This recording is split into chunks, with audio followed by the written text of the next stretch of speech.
o'clock, 4 o'clock, rock. 5, 6, 7 o'clock. Hello, my name is Bill Haley, and this is for Haley 2024 The Movement's Government Reform Ideas. Now, this video is going to be on just a saying from about a 170-year-old book from Herbert Spencer. It said that given a race of men having a certain proclivity to misconduct, and that's just the nature of man, of having misconduct, if you give too much power to any one person, they're liable to misuse that power. So in Haley 2024, we go to competitive governance. So if anybody misuses it, people can change what government they want to go with, what CRA, which competitive regulatory agency they want to go with. So people have the ability to leave them. A lot of people abuse power when somebody cannot use a different service. So a competition of government services is what I'm calling for. So a race of men having a certain proclivity to misconduct and self-dealing and the like. And the question is whether a society of these men shall be so organized. So it's in a book, and it's a longer quote. We're going to keep on going in a minute. But it's a book called Over Legislation by Herbert Spencer in July of 1853. So about 170 years ago now. So let's continue on with that. So can we organize men in such a way that the misconduct is going to be punished quickly? People leaving a competitive regulatory agency, or if it's truly self-dealing or corruption, having a rating system come in and deal with that, taking somebody's badge away, everybody with inherent government power within the competitive government system, they have to have a badge from society, roughly 70% of society, by the way. And so it's going to be easy to pull somebody's badge away. Now, certain things need to happen, so a certain number of people need to have a badge to have that governmental authority, police officer and the like, prison guards, prosecutors, judges, military people who are messing with foreign policy, diplomats. All those things are still important. So we need those things. So those people need to have that power. Can we organize society? And I think I have, or the system I want to go with. Can we organize society as to, well, first of all, I want you to subscribe to my YouTube page if you can. It would really help me out, Facebook, whatever. It really helps me push a word out there. Okay, given a race of men having a certain proclivity to misconduct, and the question is whether society of these men shall be so organized that ill conduct directly brings punishment. So there's going to be a lot of ways to give punishment within the rating system, taking away government power, people changing regulatory agencies, and the like. There are a lot of ways. Or whether it shall be so organized that punishment is but remotely contingent on ill conduct. So right now, if somebody wants to wield the very strong power of giving somebody a building permit, approval or non-approval, they can exact bribes for that because they're holding up $1 million project. Now, obviously, there's ways to catch people, but with a competitive system, with rating agencies, with a lot of different things, it's going to be very much hard. It's going to be a lot harder to have a system where somebody can use their power to get that bribe. When they have that power to say yes or no, your project goes forward or doesn't go forward, then that's a lot of power, and that can be abused. So that's just one area. A lot of areas. You get the permit to be to open up a new hospital. You get that badge to be a private law enforcement. You get that permit to build a factory and deal with the environmental standards. If you don't get that permit, it goes on hold, and a lot of your business stops or is a lot less productive or profitable. So are we going to organize so punishment is remotely contingent on ill conduct, or very directly organized that ill conduct is punished? So I think I created a system where the rating systems Authorization boards we have maximum liberty, but we come down hard on low integrity issues. So, which will be the most healthful communities? That in which agents who perform their functions badly immediately suffer by the withdrawal of public patron. That's the system I set up. Or that in which such an agent can be made to suffer only through an apparatus of meetings.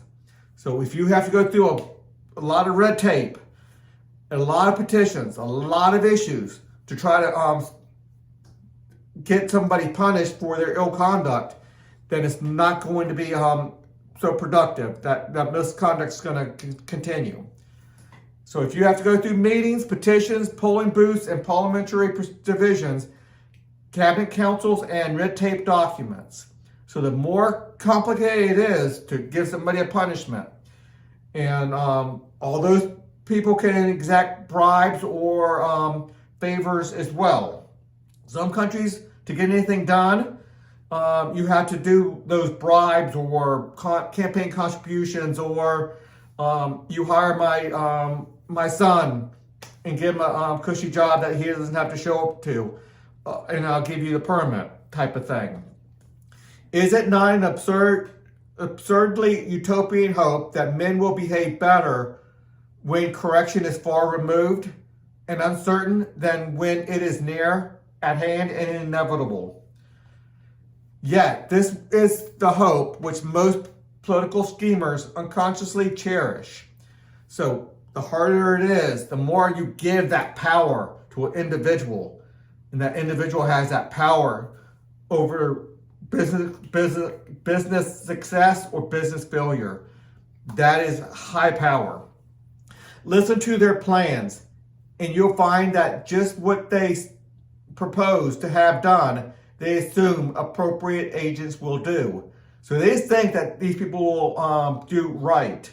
Now, some people are good, honest public servants, and they're going to do right. And they're going to really be on the straight and narrow. But that power is that power to say yes or no to that building permit, to whether or not to prosecute somebody for a crime that is on the edge, that has been abused so often.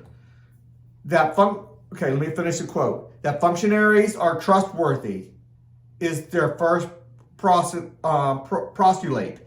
This assumption that politicians and bureaucrats, that they're trustworthy. That's so much of what our system is built on, is that they are first that they are competent, and then they're trustworthy.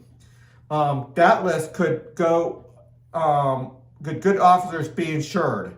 So sometimes it happens, but the more power you give somebody, the more times they can use that power for bad. And once it's used for bad, things spiral out of control way too often, because one bad action needs to be hidden by another bad action. Just like one lie has to be hidden by another lie and another lie and another lie until it gets out of hand. Just as despotism would have its advantages, could we ensure a good despot? So if we can ensure a good dictator, it can have its advantages, but that's dictator still. Herbert Spencer said this back 170 years ago, at the eve of this country. Well, I'll say the eve, when the country is about 60, 70 years old. So government was still developing. And we already knew that this is not even in America.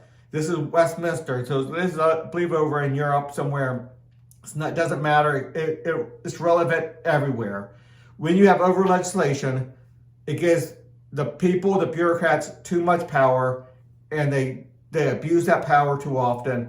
And a lot of times the people who are not as competent enough to go into government, to be successful in business, they go into government to regulate the people who are smart enough, competent enough to actually make money in business.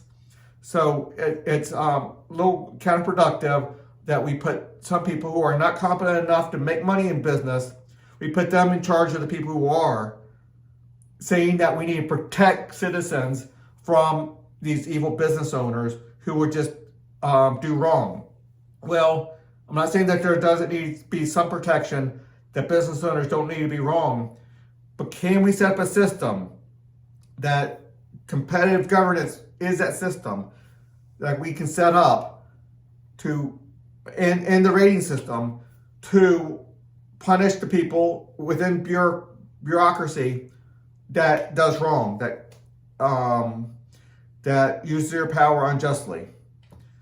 And so believe me, the value of competitive governance, this is the structure it is, the power within that competitive governance, that's going to require high quality regulations, high quality people doing the regulations, and that means the money to pay them. So people successful enough to be in business could go into the regulatory field because now they have the money, because money comes with more success in that business realm, and a good regulatory system and a good management and bureaucracy around that regulatory system is going to bring more money into the system because they are allowing success to happen.